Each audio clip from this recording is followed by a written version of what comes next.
Celery. Welcome back to the Arena Watch podcast, guys. Today is week 29 of Arena. We just got done with week 27, and now we're heading in from A and below week into a Weightless week, so that's going to be interesting. Trop, any thoughts on the past week that we had so far while I throw out some adverts? Sure. I'm going to mention it, but first I'm going to check to see if you're live on my other screen. I just want to make sure everything's working properly.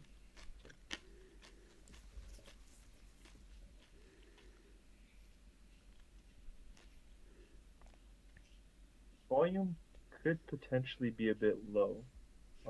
Is it on my end, or? Okay, wait, let me test on your end too, see if it's just on mine. Okay, wait, say some stuff. Well, when I'm leaning in, it's a bit better, but when I'm far away, it might be bad. But I tried turning up the mic all the way because I can't lean in right now, and I don't have a mic stand where I'm at. Okay. Is there volume for certain people? Because we can hear you well. We can't hear me as well. I don't know if that's something I can fix or that's something else. But you can hear yourself a little bit? Wait, I'm going to unmute and then try again. I think on, let's see. Yeah, you can, if you're on mobile, you can hold down on it and it gives you a volume thing. And on PC, I think it might be like. Let me try to. Doesn't it let me edit your guys' volumes too? It's hard. I can't. Yeah. I'm used to doing that on PC. I'm not PC, on mobile. So now trying to do it on PC is just. I don't know how to do it on PC. How do I change? It's either right click or single click. I think. Yeah, I don't remember which because I haven't done it on PC in a long time. Voice settings. Here it is. Input volume, output volume. Where's everybody else? No. Just click on our portraits. Click on our portrait, you can adjust our individual volume. Okay, I guess have you on the pop out though. So let's try that. Right click. Okay, there we go. We'll turn you up. I don't know. You said I was the loudest, Trop? I think so. No, I don't know. I'll have to test it with Celery too. He might have been pretty loud too, but he came in late, so I don't know. Celery, say something. Something. Well done. Well, I put you guys both roughly at the same volume, and I'm at 100%. I think I put you guys at 167-ish. Testing.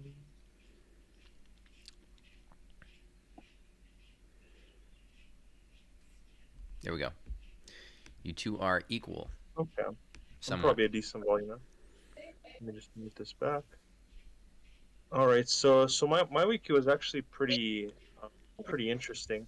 Because I was doing kind of like a series alongside it, and it wasn't my best week coming off of like the last 5 weeks, 4 wins and a top 10. I got a top 20 this time, so I was still on the boards.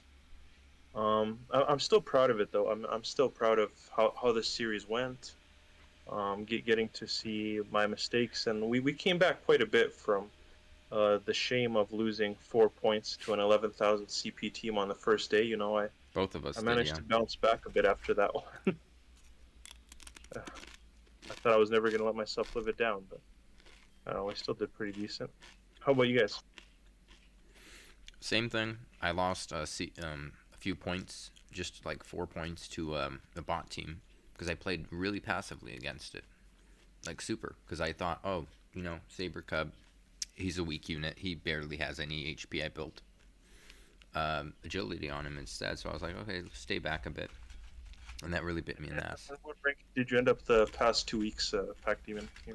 Just below 50, the cutoff, basically whatever the cutoff was for 50. So I was 51st the other time, and today's 58, which is basically the same as 51st, because 4 points ahead and you were in the top 50, so it doesn't matter if you're 51st, 58th, and yeah, I was below the cutoff.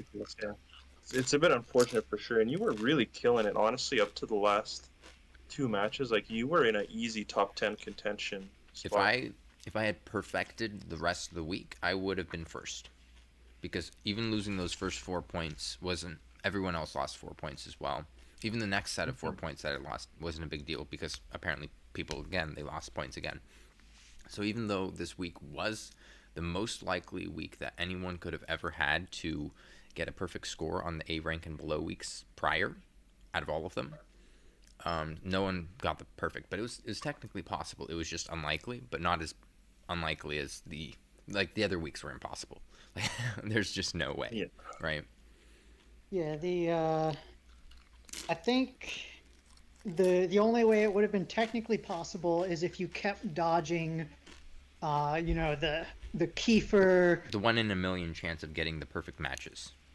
Yeah, if you kept dodging the one, because I don't think it was possible to perfect the hard, the top tier team, the Kiefer, Percival, usually Slan, very often Bloom Gigantus, and usually a D-rank Saber Cub in there, and then whatever the fourth A rank was.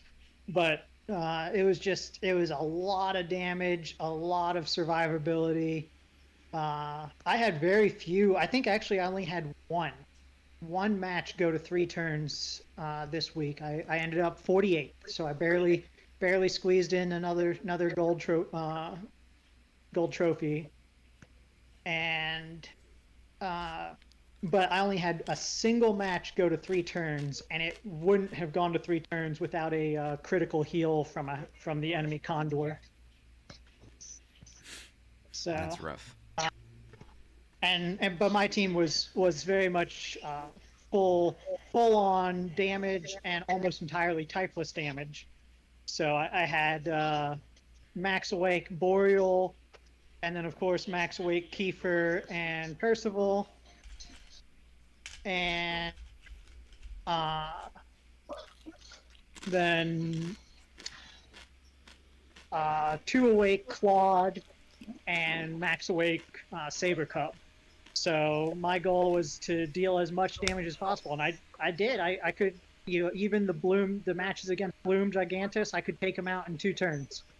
But surviving was still difficult because there was a lot of frizz damage, and I had a whole bunch of glass cannons with frizz weaknesses. Mm-hmm. So very, very difficult, and I do not think it was possible to perfect this week if you ran into more than 1 or 2 of those max buckets. I was shocked, but when I messed up the most this week was when I got a 116 initially, right? Then I messed up more. But I got a 116 and I was still in the top 8. I was like shocked, right? And I was like, I could really stay top 10. And then of course you guys know with my last match it went worse. But I really could have stayed top 10. And even that match I could have not lost points just if I shifted these units. And how would I have known? I don't think I would have known, no matter how many times I looked at that match, until just like evaluating it afterwards, that I realized if I had switched Saber Cub and Slan, then Saber Cub would have been in this little pocket and he would have been protected, which is what happened to Slan, right? He didn't need the protection, and then Saber Cub just dies too easy, right? If he can't take hits. Yeah. So that's the problem. And later in the week, he died again. So it was like, Yeah, I was definitely overextending with him, but I don't know who could have been in that position to kill anyway. But I guess I should have just gone for the 124s. I don't know what I could have done. Because, like, the teams, when they're spread out, it's fine. For some reason, with this map, when they were spread out, it was fine. But when they're packed, you can't get all of your hits off. I mean, maybe some people had double AoE because they brought Claude, but I didn't have Claude. So for me, I couldn't get all the AoE off. And there was one other thing that I had. Oh, that match that I lost like 3 units. Remember, if you're watching the beginning of the match, I was planning on having my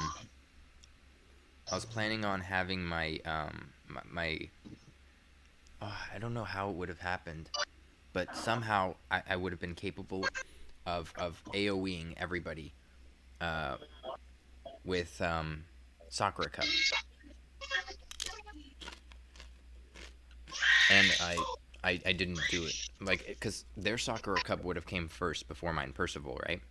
and then I would have been able to get into this pocket and AoE. But then last minute I switched and I forgot to keep Slann there. Slann was supposed to be the heavy defense unit, so he would have targeted Slann, and then I switched it with Hellion just last second, and I like literally screwed myself because I was putting Slann there, so that way he'd bait the pull. So that way Percival up top could go hit AoE on like 3 different units, including their Percival. Would have got like the triple attack stack, and then I would have cleaned up. But I don't know why. Just last second I forgot that was supposed to be the high HP unit, and then I screwed my own strat. It was weird.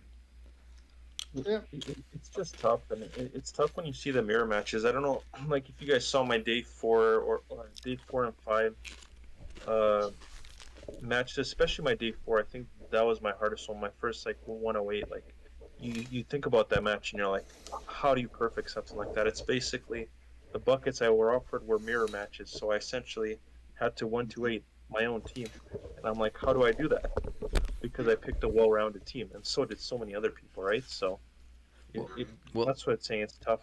Well, technically, It's tough to 128 a mirror match.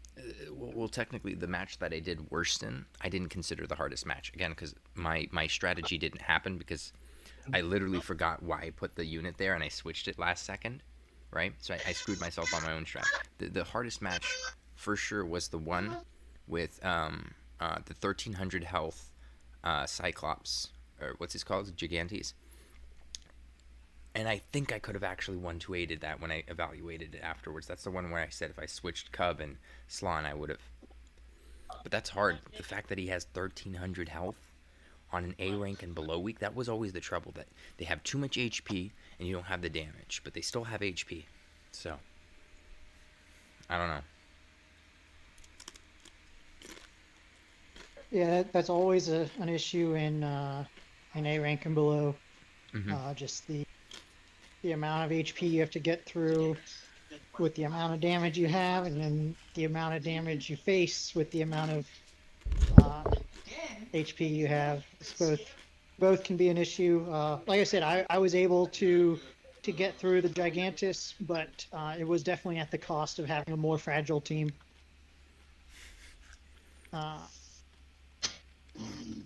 So it was very, very tough week, and the fact that the Kiefer, Percival, and I feel like there's Slann. Kiefer, Percival, and Slann were 3 of the top 6 units, if not 3 of the top 5 units. And all 3 were free Max Awaken. So pretty much every single person, if they've been playing the game, they had those Max Awaken, and none of them were easy to deal with. But we pretty much nailed it for the prediction for the meta of that week. Like, the most meta team was Claude, Slann, Percival, Cub, and Kiefer. And obviously, Hellion's the alternate for Claude. And I was surprised. Hellion actually did really well for me this week. I think I would have done better with him than even if I had a Max Awakened Claude. So.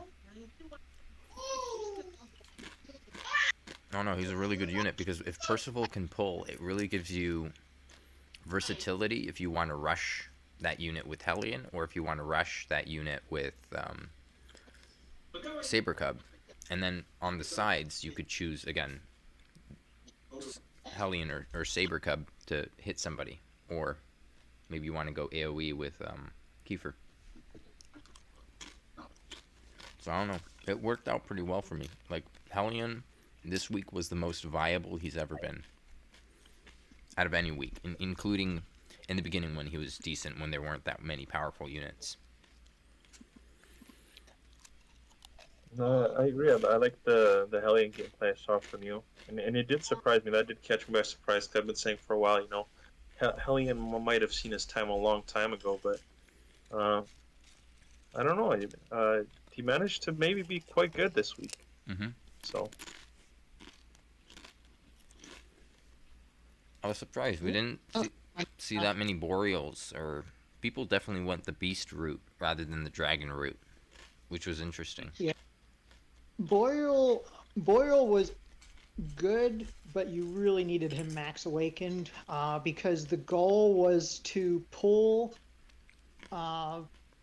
basically the one block inwards from one of the sides, so that you could use Boreal to rolling attack both of them, and then use Claude to paw stomp both of them, and you would get a whole bunch of damage on 2 units. Percival just did it so much better. Percival was the better option to Boreal, I feel like, and he could get the beast leadership. So I don't know. I do, if I can drop for a second, I do want to talk about one of the cool things I did on episode 2 that some people took note of, and it's like about adapting that we did in the series. So day 1, I made a stupid mistake, but it made me realize one thing. Like, that stupid mistake, losing 4 to a what do you call it, to a weak team, it made me realize that, sure, it was my mistake, I messed up. But what I really want, it helped me for the rest of the week, because I'm like, what I think I really want to do is actually slow Percival down so that he can work together with Claude, because in order for Claude to get his perfect 3, you actually don't want Percival to pull anyone. So you slow Percival down, paw stomp with Claude, and then grab with Percival, and for the rest of the week, that ended up working better. And then I saw a few people in the top 20, like Insane Evil, doing the same thing, slowing down their Percival. And I wonder if that's a conclusion they came to naturally, or if they just watched the episode. That would have had to been it, because you would have either had to have a slow Percival to pair with Claude, or you would have had to have Hellion instead of Claude with a fast Percival. Yeah, and I figured that out on day 2, but I'm glad I did. Help me out the rest of the week. Yeah, because for me, I didn't need to slow Percival down, because the only AoE that I have is Kiefer. So it's like Kiefer's slow as shit. So it's like I would have to slow Percival quite a bit and then speed up Kiefer quite a lot, and that's not happening. So yeah. Let's see. Camera tends to freeze, so let me click on this. Yeah, that was a Claude specific strategy. If you weren't using Claude, you didn't need to do that. Okay, so we had a whole bunch of chat here and I missed it. Okay, let me read. Chat is here. Welcome, Vosh. Tropical smiling. I wonder if Slime Knight bloomed would have been good last week, to be honest. No. Oh my god, we missed so many comments. We gotta address these.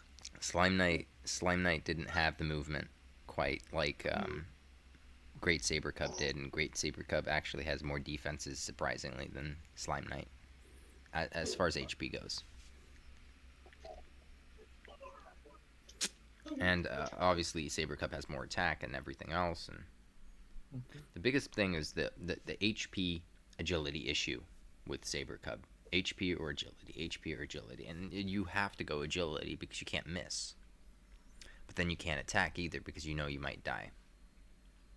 So it's really it's a catch-22. I don't know. Okay, some toddler commentary. Slan, Percival. What do you think, Mini Celery? What are you bringing this week? What's up? Oh, I was asking Mini Celery what he was bringing this week. I guess he went away. Mini Celery. Yeah, he was just beside you. There we go. Mini Celery. Any commentary? This is actually. Dragon, yeah, my Saber Cub has Blizzard Rush too, Celery. So I think most of us had Blizzard Rush. It's the best elemental coverage on that unit. So yeah, that's how you dealt with it. That's the only crack I had on my team was Saber Cub. But a lot of Zap. Wait, is that the younger one or the older one? Huh? This is the younger one. Oh, so this isn't the one that does the random commentary like, "Oh, dragons, trees." I hear them in the film, like, that's pretty funny. Commentary. You're lazy with teaching moves. I mean, the lower rank units benefit from it the most. Obviously, an S rank unit, it isn't going to benefit that much from a B rank ability. I mean, sometimes, you might want to conserve mana, you might want elemental coverage, because if someone has heavy resist to whatever A rank ability you're using. Even a B rank ability would be stronger, right? But typically, if you have like a typeless ability, then even with Brilliance, you're pretty much neck and neck with the A rank typeless ability. So it really depends on the unit. All right, now going back. All right, so let's take a look at this map though for this week. It's basically the same as Crack Week, if you guys remember that. Not Crack Week. Frizz Week. Frizz Week? No, remember Crack Week? I was using my Zoma, and you said you kept using your Dragon Lord True Form, which shocked me. Oh, yeah. Actually, you're right. Back at the beginning. But way back, This like was week the way. 7 or something. I don't know if Holy shit, this was the way. tiles that you could Like choose a really between are early the same, but I know that the pillars being in that It 4. was week 5 or 6. Mhm. Oh, shit, that's good memory. It's good memory, Pack. Props. Yeah, this is that map, but reskin. That's when I learned about the value of AOE, was when I was watching you for that week. That was the week. That was the week. Yeah. that I learned. And that was when you gave up on your idea of, everything has to have leadership, because I just gave up the leadership. I split everything to the sides, and you're like, wait, that's illegal. But So, yeah. this week I probably won't have to give up the leadership, because now I'm working with dragons. One of them can shift through the thing. Like, it'll be quite different this week. So we touched up on the question, but we didn't answer it before the podcast. How much is not having Dimension Dragon going to affect me this week with this current map being so many borders and barriers that might block my path? So here's what I think. I'm going to use like positioning numbers as kind of a visual tool for what I think the strategy could be. As far as affecting you, like, of course, it might, but I see two different strategies essentially. For example, if you have Metal Dragon, if you don't have Metal Dragon, okay, if you have Metal Dragon, he'd probably be the one that goes in the middle, right? And then with Dimension Dragon going on one of these two sides that have the barrier, because he might as well, because he can actually go through the barrier, that leaves 3 units. So what that means is that 2 of your dragons pair up together on one side, and then you have to use the other last unit that can most survive, is most tanky, whatever, on a side by himself, because there will be 2 in the middle. At least for me, there will be 2 in the middle, 2 to one side, and then 1 to one side.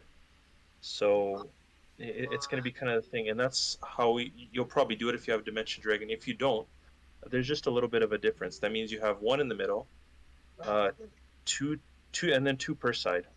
Like you wouldn't place anyone near the obstacles, so you would unfortunately have to pretty much completely give up the leadership. But you'd have 1 in the middle, and then 2 on each side. And what was I gonna say? Someone was concerned on how to hit the middle unit, and that is somewhat possible. Now, I don't know if Pac wants to bring his hybrid, but that might honestly not be too bad this week. Full Awaken, because if you put it on one of those 2 sides where no one's positioned right now, look at those 2 sides. It moves up 4, and then it can hit diagonal 3. Oh wait, no, that's not right, because they're going to be 1 slot back. Okay, so if I had to describe hybrid Scorch damage, it's basically on par, like a few points higher than Dragon Lord True Form Unbloomed for his fire, because you have sure, it's a weaker ability, but the fact that you have the added potency makes it basically on par with it. So Unbloomed, pre-bloom awakenings, that's the level of damage you're looking at, slightly stronger. So it's like 400 something with Brilliance. It's not a lot, and it's in a straight line. I mean, Zoma hits harder, but he's... I would at least consider hybrid this week. But I don't know, it's kind of embarrassing, because the play said, wait, 1, 2, 3, 4. I mean, if I'm not up against his weaknesses and I'm up against his resistances, then that's good, right? Like, if I'm taking Frizz and Whoosh, which mine's is doubly resistant to.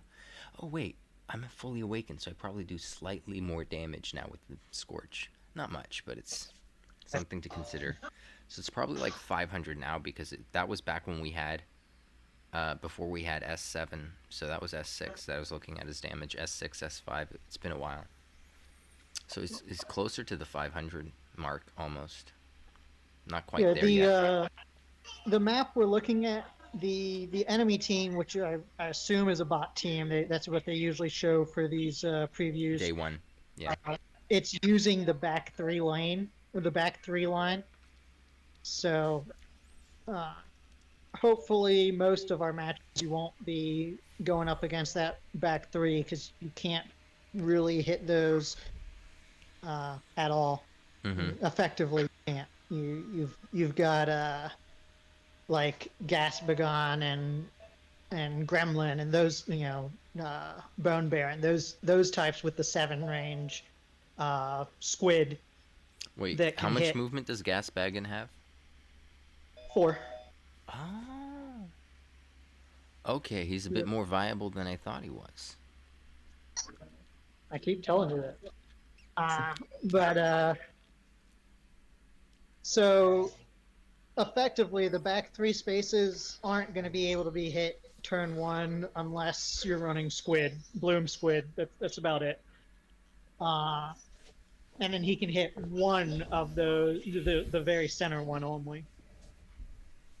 Marcos is saying he loses 2 move when he gets hit, though. That's Gasbagon, I guess. That is correct. Okay, If he's been hit, then he's within range of something. So. Well, you mostly want the 4 move on turn 1. There were times that if I had, say, like with Slan has 4 move on turn 1 and then nothing on turn 2, he's just 2 move. There were a few matches that I think I lost points on. Had he had the movement, he would have gone up and hit the unit in the back, and because it was a longer map. But typically, it doesn't hurt that bad. And Gasbagon has range compared to Slan on his abilities, so I don't think missing out on turn 2 4 movement is that big of a deal. Probably. Yeah, he's still got Zoma range on turn 2. Like, or even after being hit, he's still got Zoma range. It's pretty solid. Are you guys going to teach him any of the other abilities? Because I know they're giving a crack breath this week. Same as Inferno, basically same damage. So it's same damage as the T. It's just a straight line instead. It's moderate plus, basically. Yeah.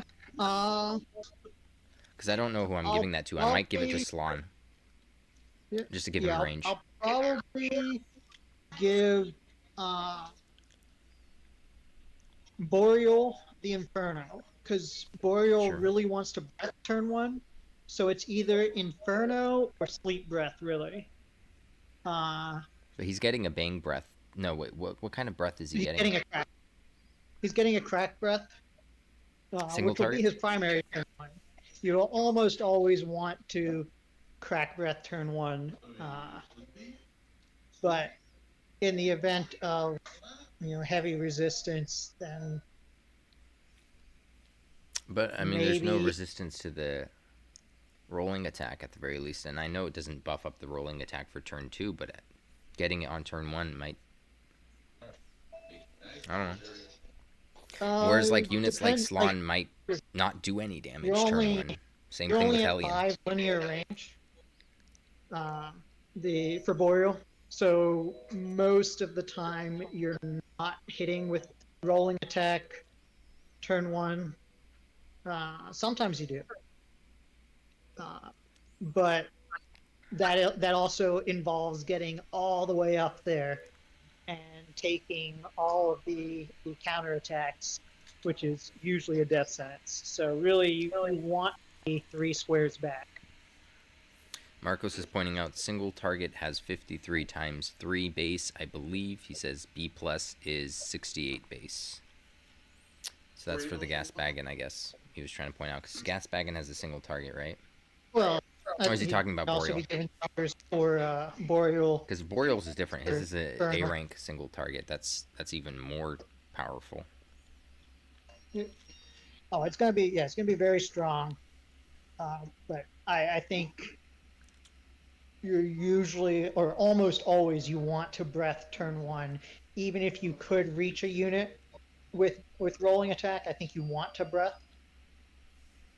So it's going to be either Sweet Breath or Inferno in the event that they heavy resist crack.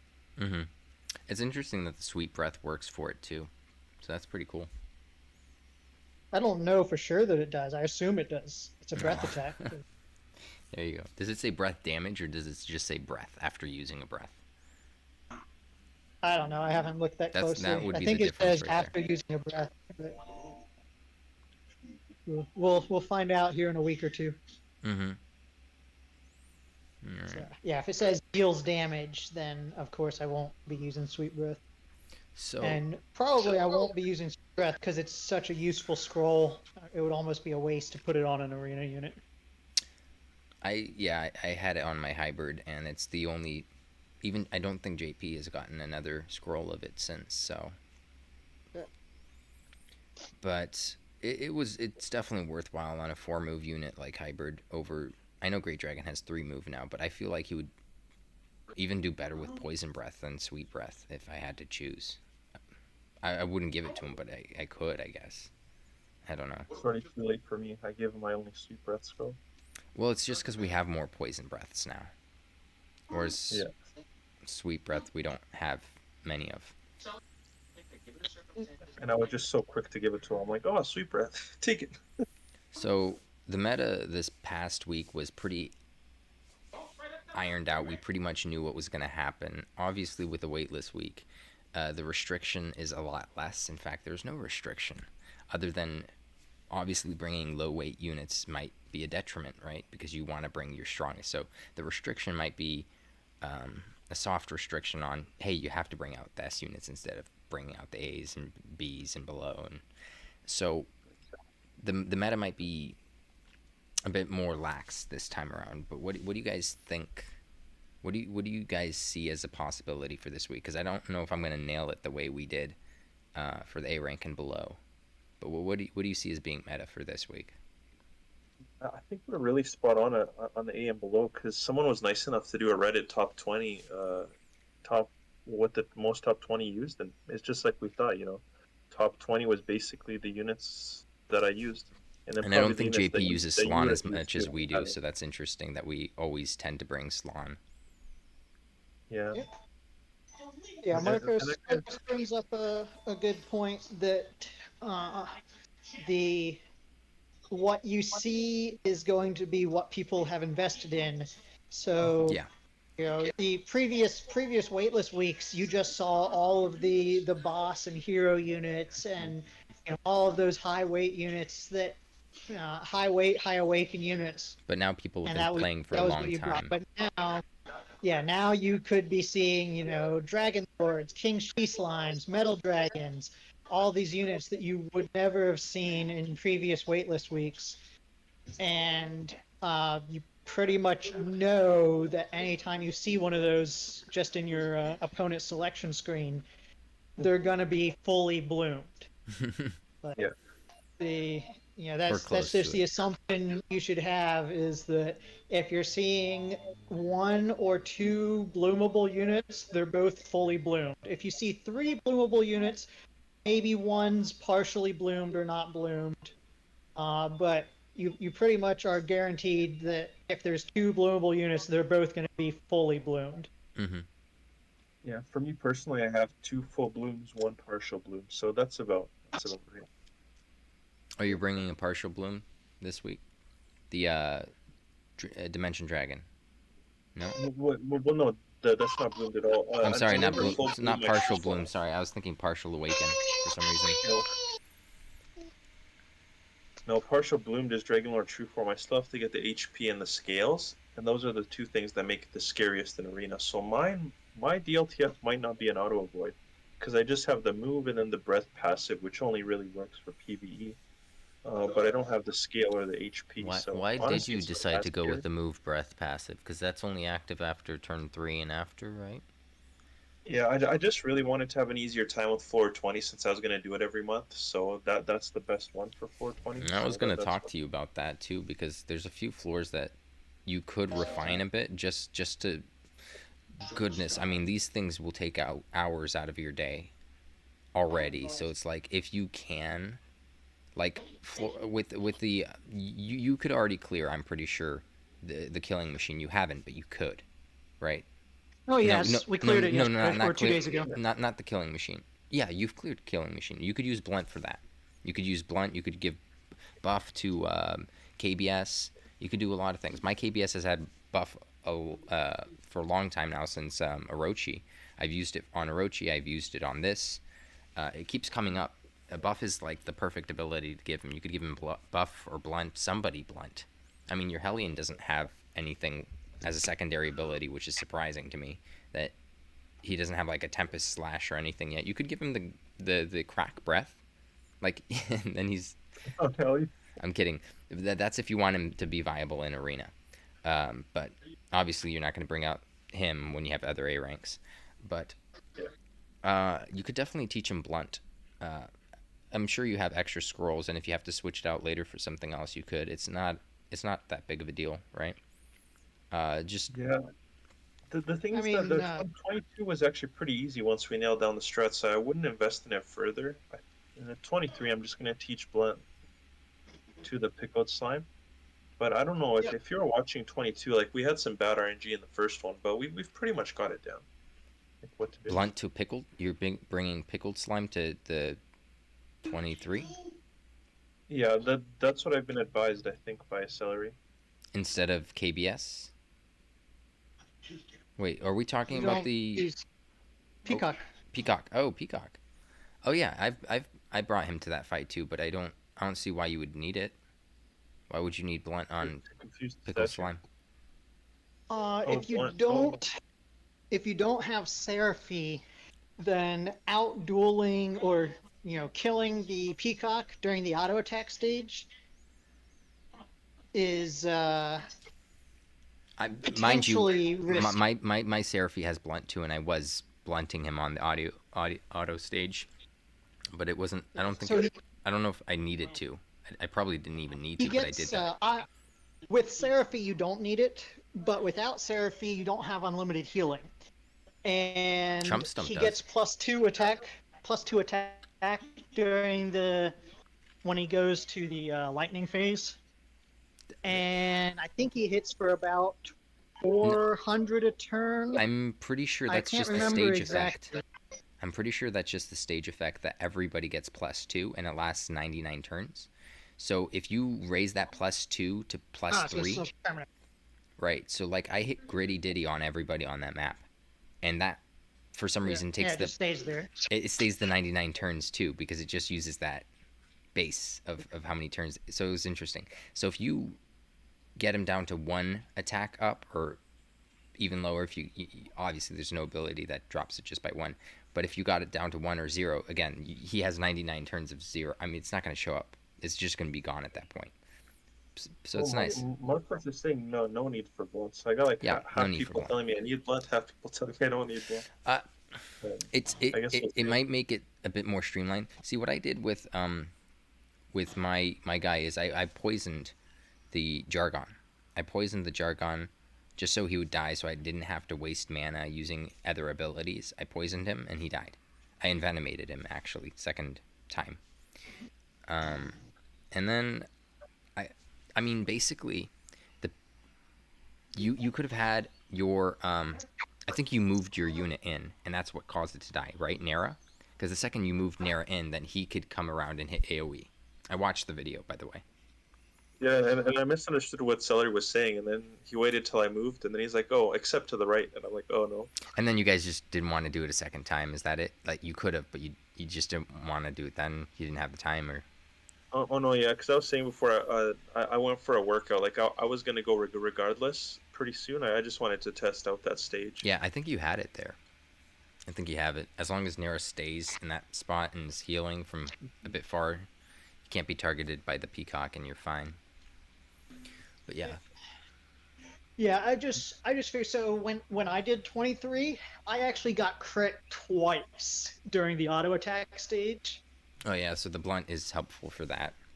Probably. And so no, I did it without blunt, but I have infinite mana, so I just healed up it's only a 600 something damage crit plus the regular Well, auto what I'm attack. saying is it could be helpful for Trop because if he does get crit, and Right. Yeah, he has the that was passive my heal from thought. Stump Chump or Was that something, but it's Yeah, still that gonna. was my thought.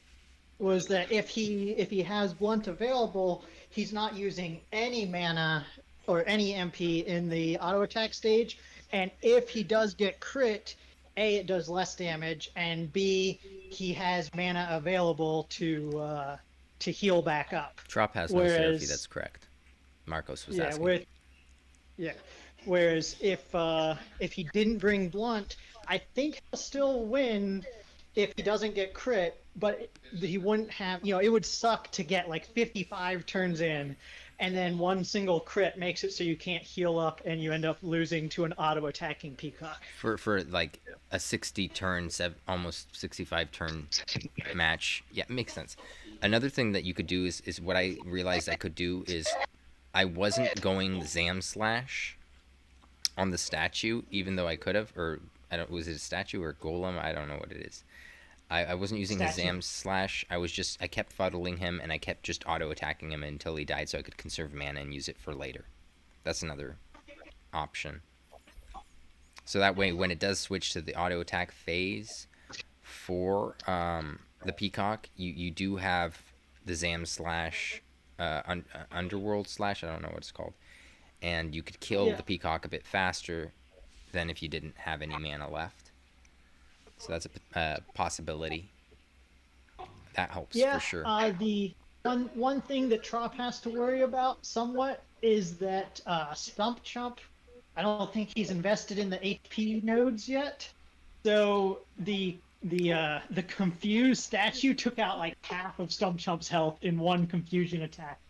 Yeah, you need to block him off from being able to reach Stump Chump, basically. Box him in so he can't get there. I know it's probably hard to keep him there. You could coax him, but you can't really prevent him fully. But I know what you mean, though. Just gotta make sure he doesn't punch the Stump Chump, but I think the Stump Chump can take 2 hits just barely, so he might be fine. Like it's beginning of the game RNG, so if I fail on that, I don't really want to invest more points into Stump Chump.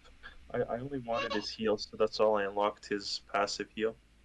Yeah, makes sense. Pretty much, yeah. Should we, I don't have too much longer, maybe 20 minutes. Should we bring this back to Arena, in the Arena Watch podcast? Yeah, because we talked about the bloom, so I think we just went off for a bit. It's useful because it's like if you get blooms, you could be stronger for Arena, but that's pretty much it. So what do you guys see as top 10 teams or top 10, top 50? Like what do you see breaking top 10 as far as teams go? Dragons? That's it.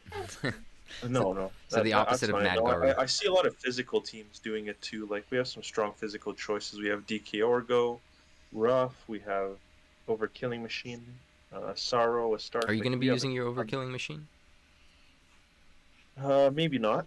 I knew that would have been the case, and you had your heart set on it, and I was like, it's not gonna happen. It's not. It's just not gonna work.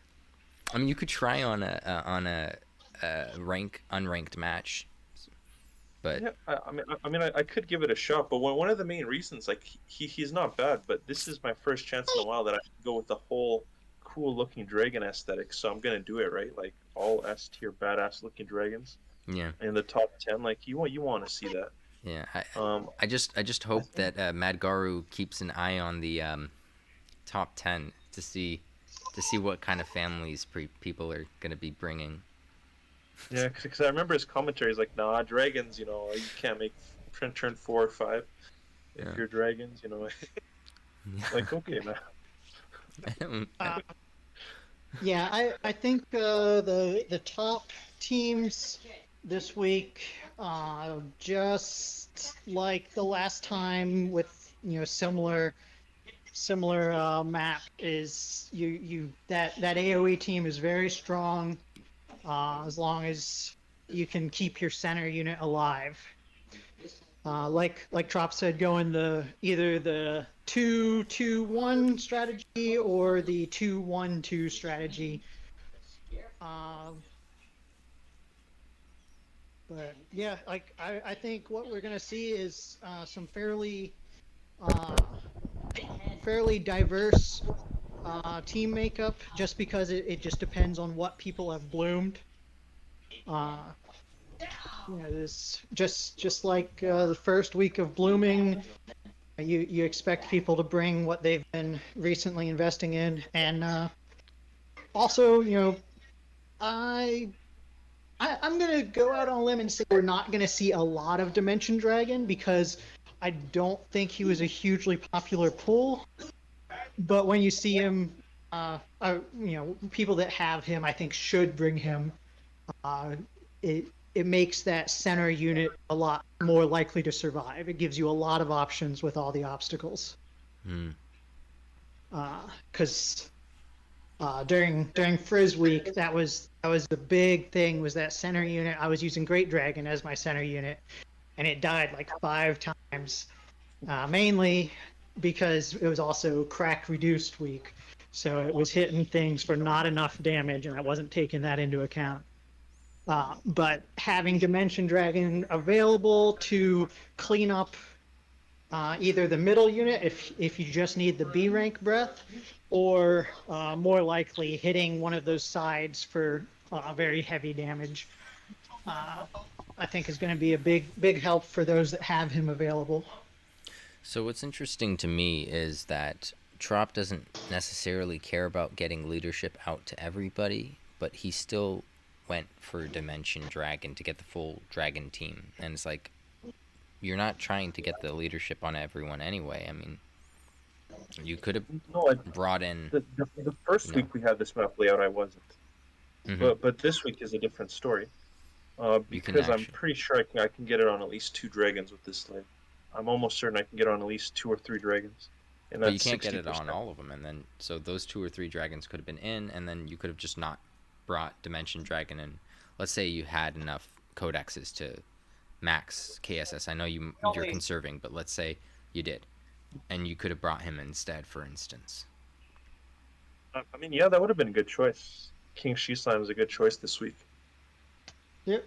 Especially with the barriers, even though you might have to go like this, he still has more range than the dragons with their abilities, because the dragon might go like this, right? So it has 3 move, but it still vertically went the same distance, right? Because you hit that barrier. And then King She-Slime from there can use his ability and it goes out farther. So sometimes barriers enable units that have longer ranged abilities to beat out the units that basically have the same range, but it's spec'd into their movement rather than their ability. So it's interesting. I don't know. Yeah, I think KSS is going to do well this week, and Metal Dragon as well. Yep. Yeah, I think KSS, it's a little bit held back by the blocks location, because if it were just instead of 4 blocks, if there were 2 in the middle, then KSS gets the full use of its range with its dash attack. But right now it can't get to the front line anywhere that a 6 range unit, the typical Dragon Breath, can get to the front line. It's going to use up those same slots. I'll be right back. Let's see. Has to be clear or an ally. Can there be an ally there? I haven't seen someone use it like that. Do they end up 1 block backwards or 1 block forward?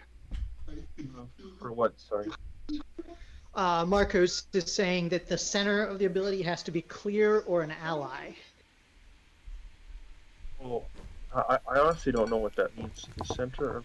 TV was playing music and I thought, oh, if this is copyrighted, that would suck. Oh, no, I see what he's saying. I think I see what he's saying. The center of the ability can't be an obstacle. Yeah, it can't be an obstacle or an enemy. Which,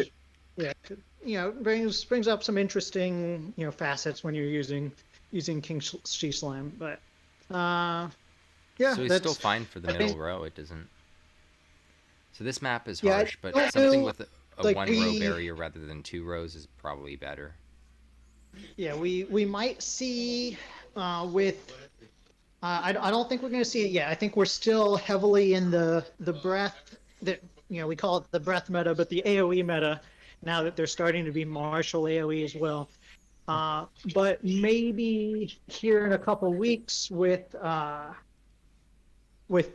King Leo and Vera coming out, maybe we shift a little bit from a straight AOE to a more higher single or 2 target damage. I mean, I guess Vera is just like Ruff, so she's still gonna hit usually 2 to 3 units. So Vera's But it's exactly the same as Ruff. yes, pretty sure 4 movement and has the paw stomp range, small T. What about with Marquis de Leon? He has, I think, the line attack, an AOE, like a rolling attack AOE, and I think something just directly in front of him. I'm not 100% on him. I thought he had like 2 martials and like 1 physical, from what I remember.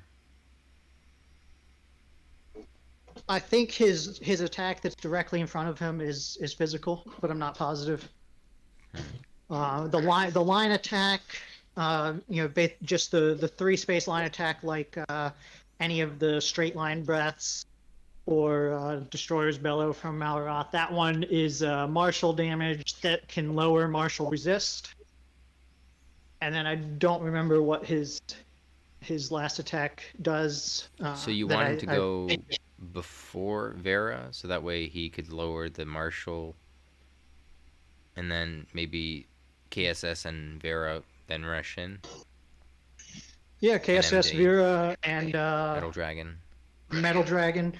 And of course, Metal Dragon, you're usually wanting to go early if you're able to hit the missile target. So that way with other units, so that you can get those follow-up missiles or aim for the follow-up missiles. Anyway. But you probably don't want to rely on that ability because chance is never good in an arena. But having it there, who knows?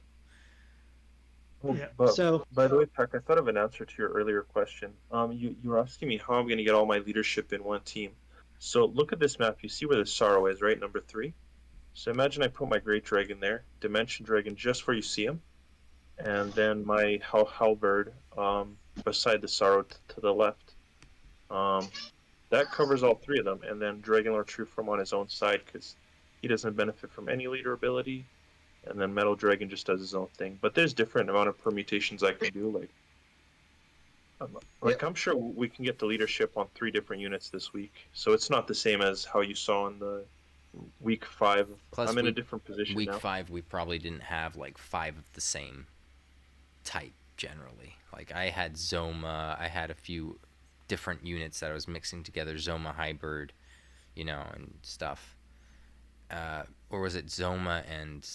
Oh, it must have been, since it was Crack Week, it must have been one of our favorite A-casters back in the day who was tanky. What's his name? He's red?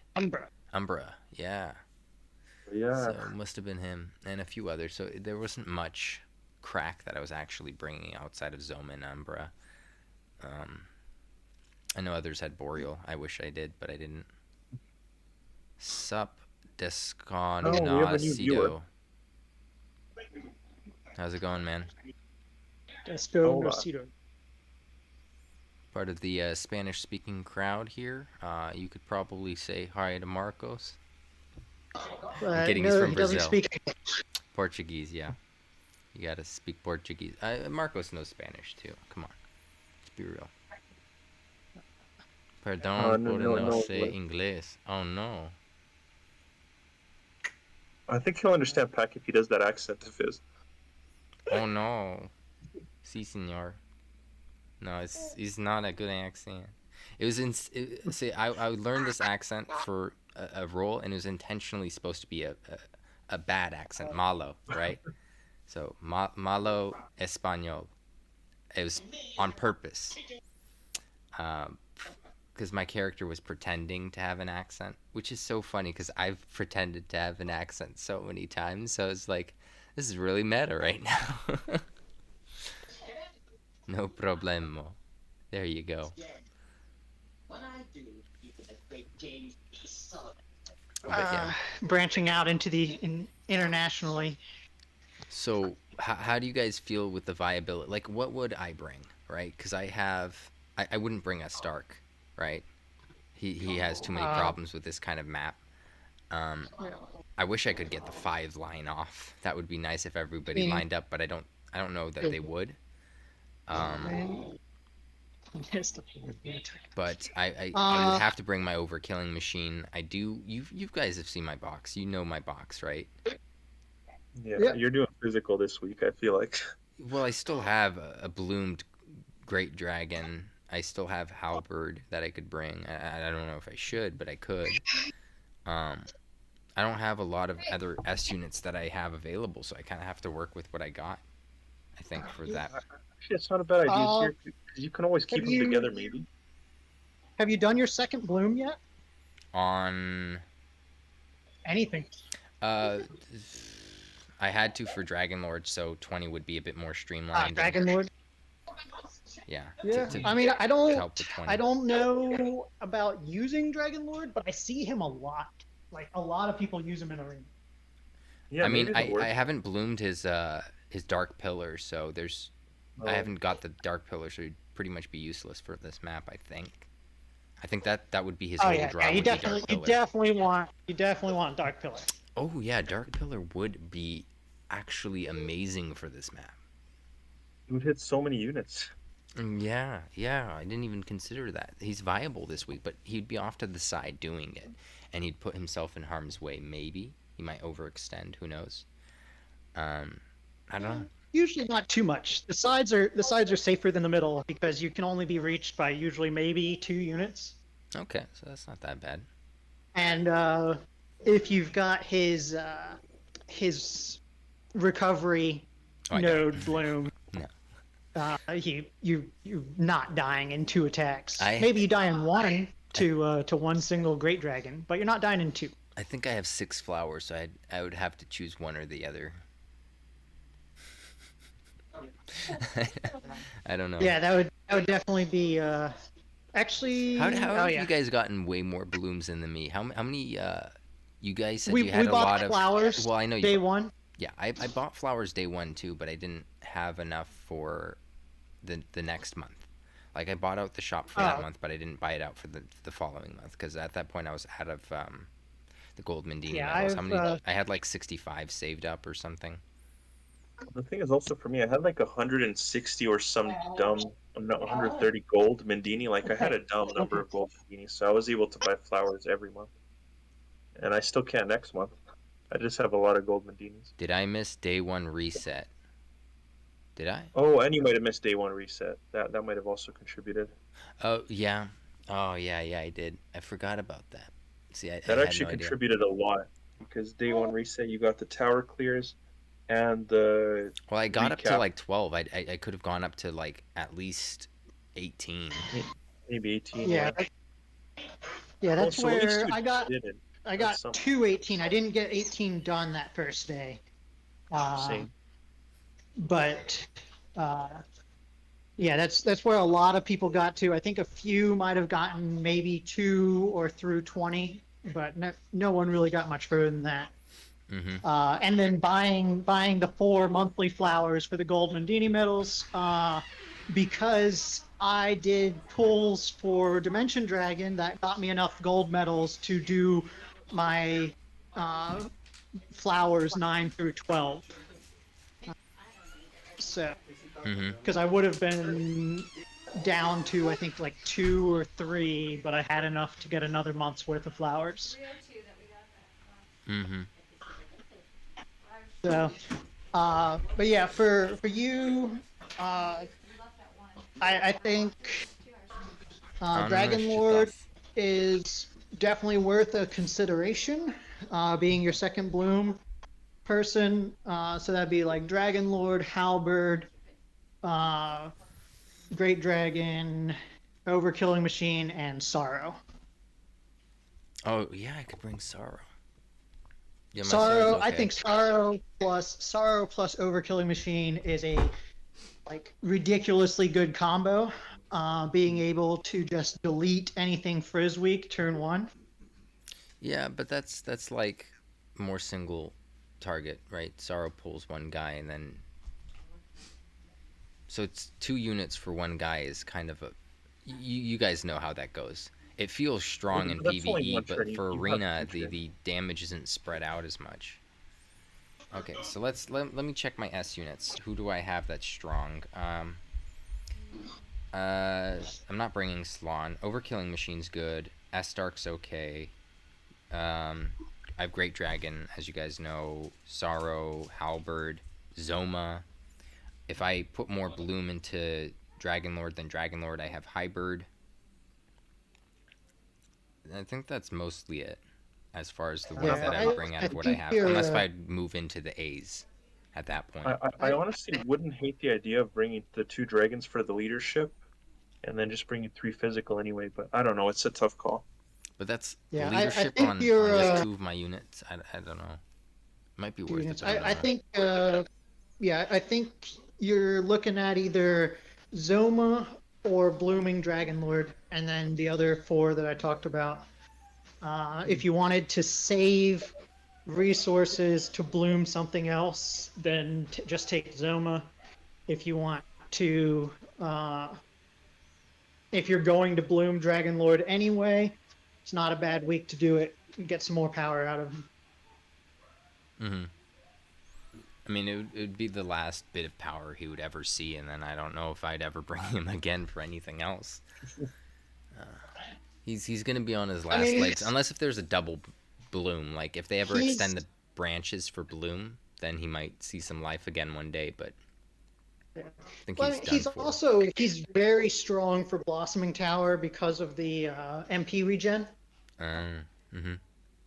Spellcasters with MP regen are pretty valuable commodity, specifically for 31, because 31, I believe, is the one that's the same as 20, but more difficult. And see, that's the thing. I have all the PvE stuff. I don't have the PvP. I don't have, Dark Pillar or the heal. So that's tough. Let me see how many flowers I have actually. I think it's 6, but I don't know. I'm surprised they haven't been selling us a little bit more. Maybe today with their new event, but I don't know. I wouldn't get my hopes up. Oh no, I have 5, so I definitely have to choose between Dark Pillar and Dragonlord's Determination. And it's like, if you're bringing him this week, for arena, it's got to be Dark Pillar. There's no other option.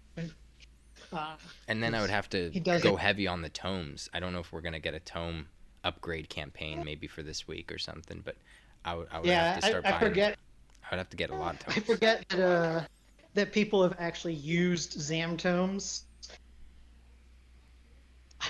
I have 0 A rank Zam abilities, so they just kind of build up over time.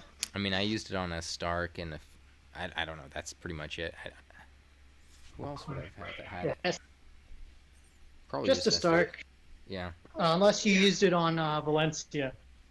I might have used a few, but not a lot. Let me see. Yeah. I wonder if you have enough to get the +8 on Dark Pillar with the books you have. Because +8 would be good enough. I don't know that I have any books. That's the problem. Your master rank has gone up. Take a look. Okay. Hold on. Okay, I got Dragon Master rank. Cool. I got MP. The next thing is HP. Okay. Now, it's annoying. It pops up now. Dark Pillar. Let's see. Scrolls. Okay, so I have 20. 20. And there's probably a few more in the shop, right? I think.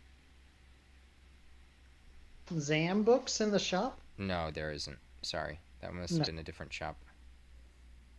Maybe Halloween had them, but that would have been the last one. Yeah. Actually, DQ7 probably had them. That's probably the shop I was thinking of. Then that's probably where I got the 20, to be honest. Yep. So yeah, that kind of rules out taking Dragon Lord unless you want to run a bunch of Tome campaign. I Well, mean, not Tome this campaign, event's but not that Zane. hard to do anyway, the current event that we have, so it wouldn't be the worst thing. Who was the person who was out in the community saying Gasbaggin was a terrible unit? Don't farm him. I don't know. The anti-celery. The anti-seller. Well, you have a dragon team. It makes sense, but I don't know. Yeah. So guys, I gotta take off in 5 minutes here. I don't know if we wanted to do a really quick avoid list. Maybe just hammer off some avoids for people to avoid. Is there any And then way I to gotta know if the Dragon Lord true form would be bloomed? Is it in the perks? Like, what are we checking for here? How can we know he's been bloomed? When you check resistances, you'll see, what is it, weak instead of, oh no, you can see I think Light resistance rather than yeah, you can see light resistance on some things. I don't know if it's enough though, right? But I noticed a flaw in that sometimes. plan. At least I think there's a flaw in that plan because I looked at my own notes. You'll only see light resistances if they bloom the side notes. If they bloom the up and down notes, then you might not see light resistances. So, for example, mine only bloom the up and down notes. You're not going to see light resistance. But you're on also it, so. seeing resistance in stuff that they already have weaknesses to, right? So if they were neutral and you gave them light resistance, it would show as light resistance. But if they were already pretty heavy, like weak, super weak to something, and then you tone down super weak just a little bit, it wouldn't be enough to take it to weak. It would still be at super weak, I think. So I don't even know In my if it would case, come up. my Dragon Lord True Form, you wouldn't be able to know it's bloomed that way because I didn't unlock the side nodes, and the side nodes are the ones that do the status whatever. So that's something important to point out. Don't always use this as a point of reference because someone might still have Draconic Flame and nothing else, and you won't see any resistances on it. So Only applies it's, for good thing to stats, note. Marcos is saying. Yeah. Okay, so how would we sum up this podcast here to button I'll things just flare off? off. Avoid Dragon Lord True Form, avoid Metal Dragon, avoid the bloomed units, maybe avoid Demon King Orgo, avoid... Well, I mean, I don't know. if you have the boss units, and that's all you bring, yeah, of course, avoid Demon King Orgo. Avoid a Stark, avoid Zoma. Okay, that's my list. Now I'll let you guys do it. Really? Is that a joke? I don't feel like Zoma's an avoid anymore, is he? Oh, it is, yeah. The way it does and it has side cannon, it can crit on anyone and kill it. Yeah, for Trop specifically, Zoma is always a kill threat.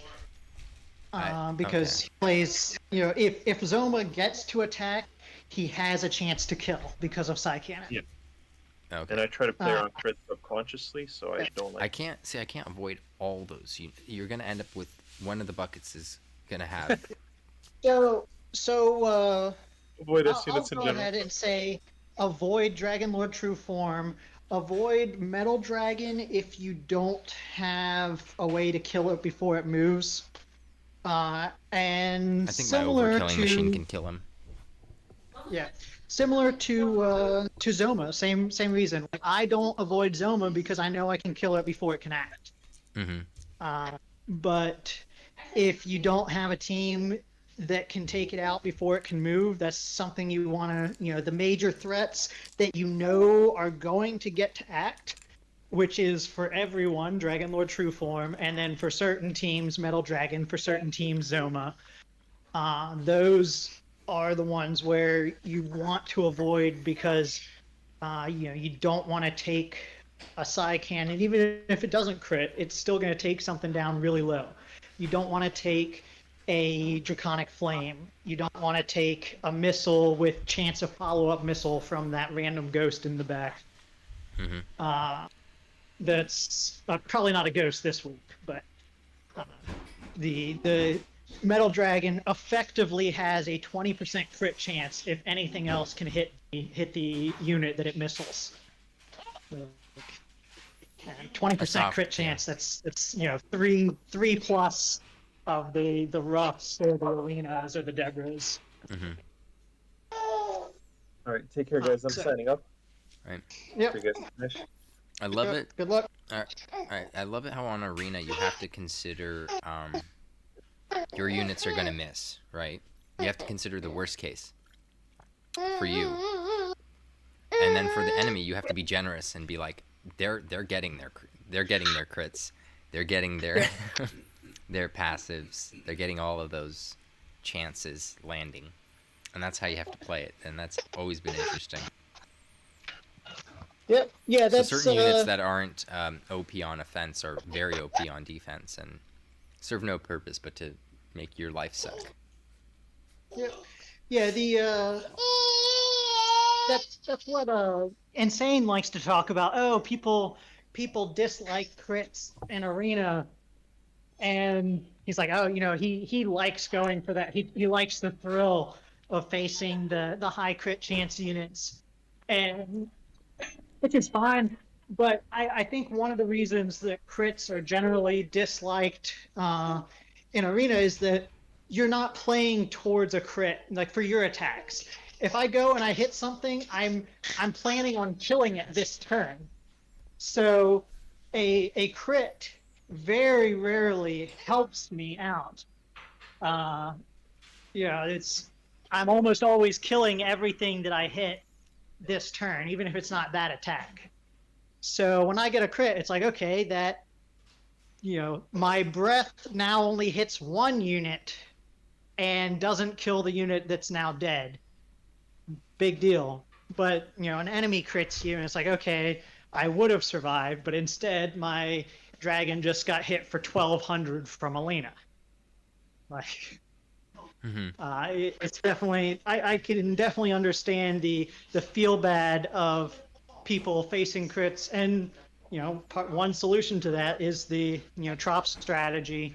You just you avoid taking as many hits as possible, and I've definitely leaned into that by virtue of having a very fast team. I put claws on my halberd. I put claws on. I guess I haven't had the full 5, but like my whole team, my slowest unit on the normal 240 weight weeks has been Saber Cub at like 337 or something. Like, I've ended matches before the enemy team could move with my Great Dragon, because he goes third and finishes off the remainder of the team. And it's been pretty effective getting, it's mainly due to Ruff. Ruff has opened up a lot of options of, okay, I know I can kill all of, this whole list of units. I can kill turn 1 either with just Ruff or just Great Dragon, or a combination of the AoE. And with my equipment setup, I know that I'm going to go before the vast majority of units. Like, unless I'm facing a max Great Dragon or a Giuliante, I'm almost never outsped by anything on the enemy team. So it's been a pretty effective strategy if you have that available to you. And with this new dragon that's going to come out today, do you see any value in it? It's like a purple, a purple version of who's our green dude who's also our cover for like Zam and stuff. What's that dragon? Something Baggin. Dragern. We got Bobonga. I have not looked at his abilities. I know he has sleep attack is the first one, and then he has something that's almost like a like a cure. So it's basically like chocolate toss, I guess. But let's see. It says it's a small recovery of all within the range. So I don't know if that's different, but it's basically. And I think it cures confuse, is what I remember reading. Small recovery of all within range.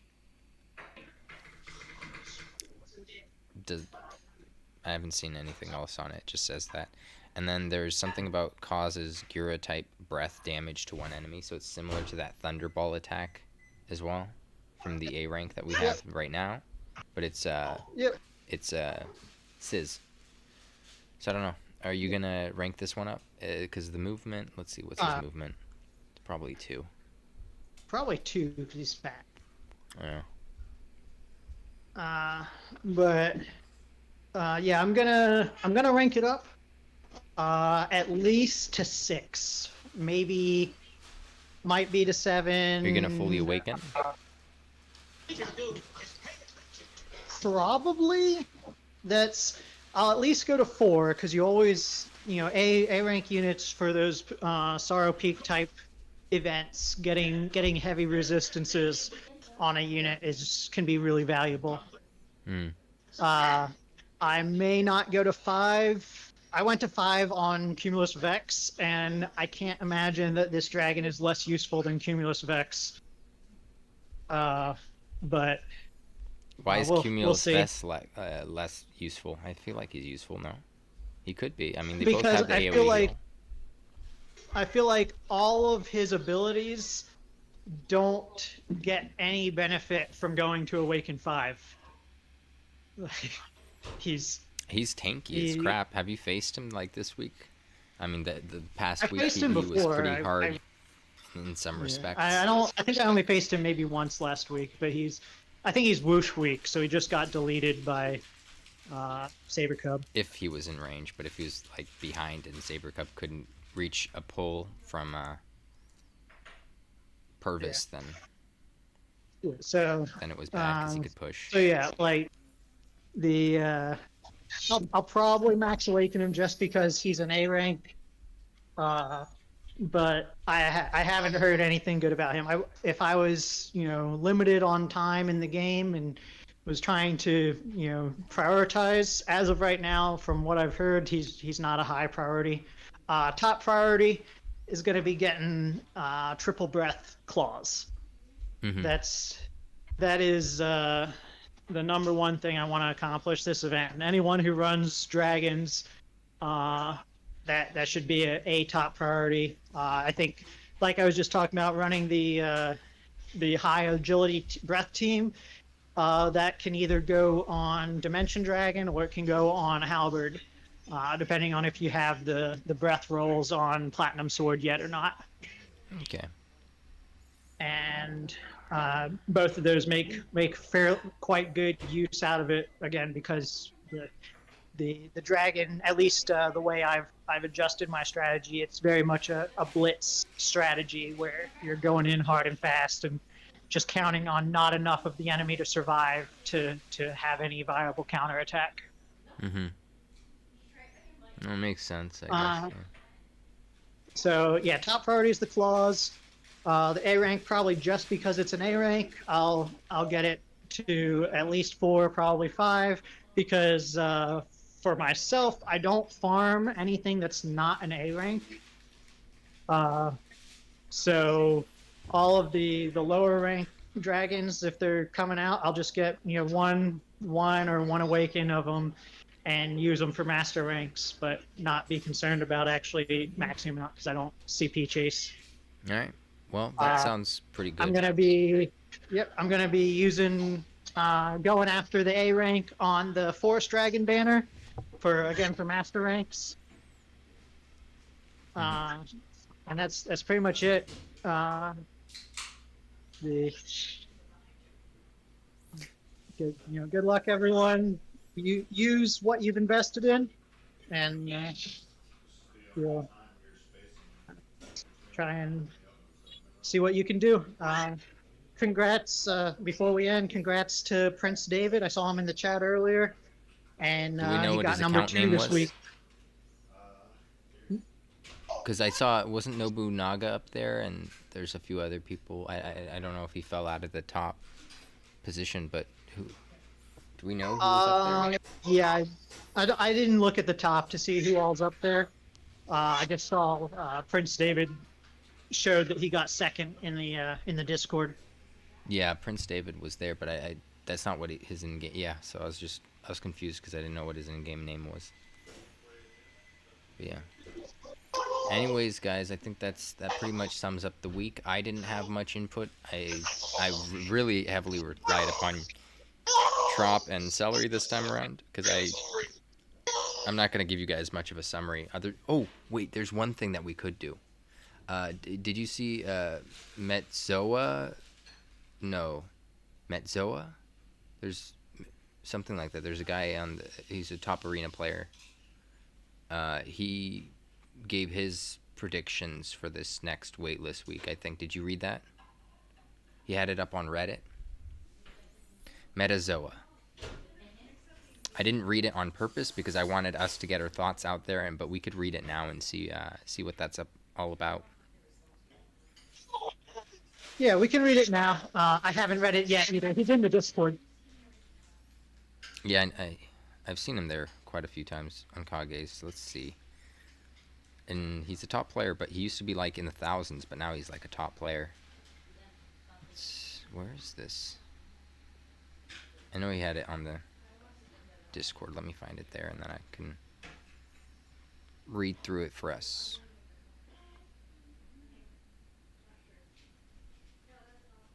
Okay, so let's go to the arena chat. Should be here. Okay.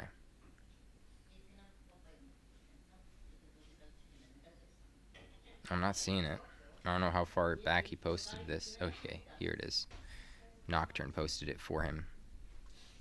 Dragon Scale. No, that's something else. Where's Metazoa? Metazoa. Arena write-up. Okay, here it is. Hey everyone, back again. For those of you who may not know me, yada yada. He's Metazoa. He's pretty good. Whale week. Yeah, typically Weightless weeks are what we say as whale week, but I think auto weeks could also be considered that. Auto arena. Somewhat. Obviously you did well.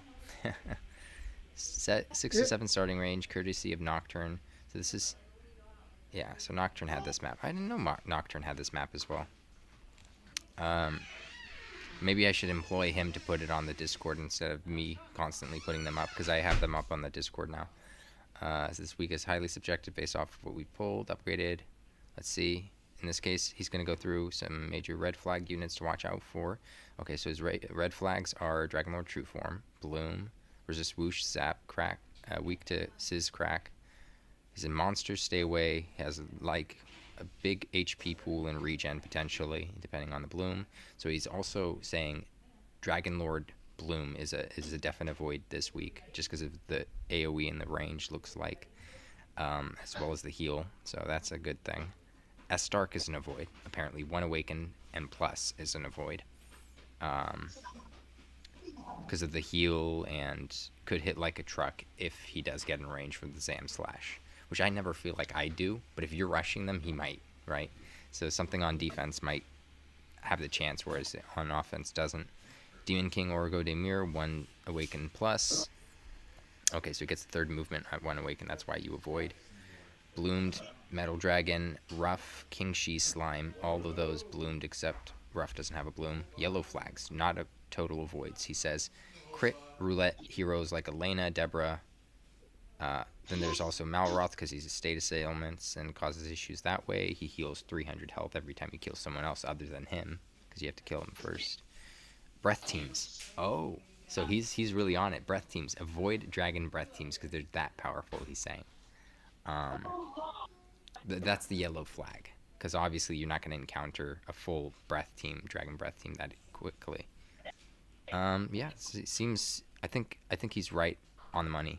And then he says the list seems large, but it's just here to preempt you. Don't get discouraged. TropicalVisions and Pack Demon both stream a lot. They use a lot of units and strats where they're more free-to-play friendly while landing gold trophies quite frequently. I didn't this week and the past week, unfortunately. If they can do it, so can you. Stay golden. That's a nice outro. That was pretty cool. What do you think about... I don't know if you've read through his thoughts on the side here, but... What do you think about those units as red flags and yellow flags? Was there anyone on that list that you wouldn't consider a red or yellow flag the way he did? It depends on, just like we discussed earlier, it definitely depends on your team. So, like, I'll have to check, but King She Slime is Was weak to Bang. Yeah. and it's a red flag, but I think having a bang weakness with for anyone that has Dimension Dragon, I think Dimension Dragon will be able to one-shot King Slee Slime. Mm-hmm. And with King Slee Slime only having the 2 move and then the dash attack, I think you're pretty likely to see it in the front rows. Someone trying to take advantage of that. So as long as you outspeed, I know it does get agility from its bloom, so you'll have to before engaging, you want to make sure your Dimension Dragon is faster. But like that's one that I'm putting, as long as I can get the proper speed, which I believe I'll be able to with claws. I'm gonna put King Sleet Slime on my target list. Like, yeah, that's this unit is 0 threat because I will take it out before it can act. Which claws are you gonna give Dimension Dragon? Breath claws. Breath claws. Okay. So you're gonna opt to not have the breath potency for everybody else, or give them different weapons and maybe agility in some other form or fashion, or what? Yeah, I've got Great Dragon runs the max HP, and will probably be a center unit for me because of that max HP. Halberd runs claws, usually just to be fast. If the enemy team is slow, I'll put either the breath damage sword on him or platinum sword for extra hit points.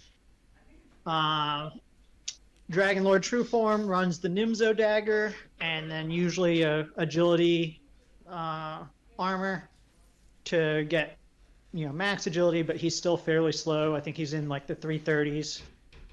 And then Ruff runs Flail and the liquid metal armor to give him max damage with max survivability to one shot or put within breath range any whoosh weak units. Okay, so someone, Colin's asking, do you think we should be able to see moves learned / blossoming for enemy arena teams like PvE? No. You will once when you're in the match, so you can inspect your enemy. You hold down on the enemy, and you could look through their ability list, but you can't preview that, let's say, before the match. So yes and no, basically. Yes, you can, but you can only do it once when you're in the match. Once you're in the match, and you won't know to avoid it, basically. Yep, and like I said early, especially Weightless Week, but just in general, you see a unit that can bloom, assume it's bloomed. Like assume the worst. Yeah, we probably have maybe 1 to 2 months left of not seeing fully bloomed units, but it's especially at this point when anyone who is fully prepared can have 2 fully bloomed units. That assuming 2 blooms worth on an enemy team is a pretty safe assumption at this point. Mm-hmm. Yeah. And then if he was asking, would we like to be able to see it in the preview screen, then of course that would make life easier. But as Pac said, that's not an option. You can see it when you're actually fighting, but from what I remember, you don't actually see. Should we be able to? I don't remember which one it was. It might have been Dragon Lord. I remember looking at perks, and I either overlooked it or for some reason, it was Metal Dragon. The missile follow-up, that passive, it doesn't show up anywhere. So if you are facing a Metal Dragon, just because, if you're trying to do your due diligence, checking perks and everything, I remember it didn't show up when I looked for it under perks. So you just assume that they could follow up, and again, if personally Metal Dragon is what I noticed about bloom avoidable. perks is they're listed separately from the main perks, so that's interesting that you can't really see them sometimes, but sometimes you can, sometimes you can't. It's weird. Yeah, if I think Dragon Lord shows up, the one where he heals. I think that one shows up, but for whatever reason, the missile follow up isn't listed under perks. Mm-hmm. It could just be a glitch, but I don't know. Dimension Dragon deals 774 without potency, 35% potency or 45% if she also has the bang resistance, blossoming. And Marcos, is that including the potency? Is that at +10? Is that at +0? I'm assuming that the +10 would be 50%, right? So when he's saying 45, he means +9, and then when he's saying 35, he means +7. I think that's what he means. I don't know. Yeah, we'll find out. But yeah. Or it might be combined with the weapon and. Oh, that's at +10. So, yeah, that's at +10. So, does that count his if the you leadership and awakening? Because he gets to 35%. 20% from leadership, and if you could get like 15% from awakenings and his awakening one gives him 15%. Weapon, then yeah, it would be hard to get up to that 45. 20 from the leadership and then 25 more from weapon and awakening. It would be a lot. Well, awakening 1 is 15%, just like Dragon Lord's Bloom, or not Dragon Lord, Great Dragon's Bloom. So, 35% is his base at awakening 1, and then you just have to get 10% from the claws, which I think is a good roll, but not an exceedingly crazy roll. Okay. Seems about right. But okay, this is also versus an awakening 5 King She Slime. So I will attempt to avoid against awakening 5 King She Slimes, but it's good to know that there's still a possibility of one-shotting even awakening 5. Yep. Worst case scenarios. Always plan for that, I guess. Because you're gonna get a bad bucket. Like I can't catch a break every week. There's like I get kid buckets, right? I get a kid bucket, and then I get that one bad match bucket, and then it's like, okay, that's all it takes. So, I don't know. I guess that we could close out the week with that. The podcast. Any last remarks? Very last remarks, not a summary. I think we've gone over pretty much everything. Nope. Tune in about this time.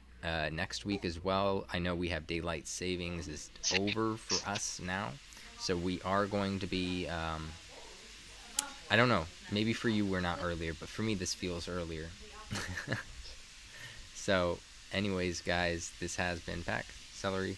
Trop's no longer with us. We don't know where he is. Assumably he's farming the event Battle Road or something. So go ahead and subscribe down below if you want to join the pack with the pack. If you like this video, then go ahead and like this video. If you have something to say, write down in the comments down below.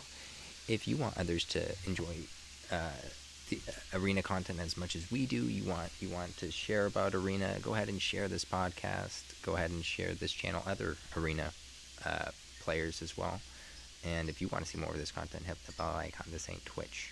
Join Kage's Gaming Discord server for all the best underground DQT conversations, and join my server for all the best DQT guides. Anyways, guys, this has been the pack. Signing out. Peace. All right. How was that?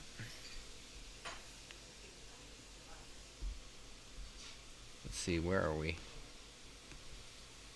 Did I lose you? I think I did. I don't know. Where'd everything go?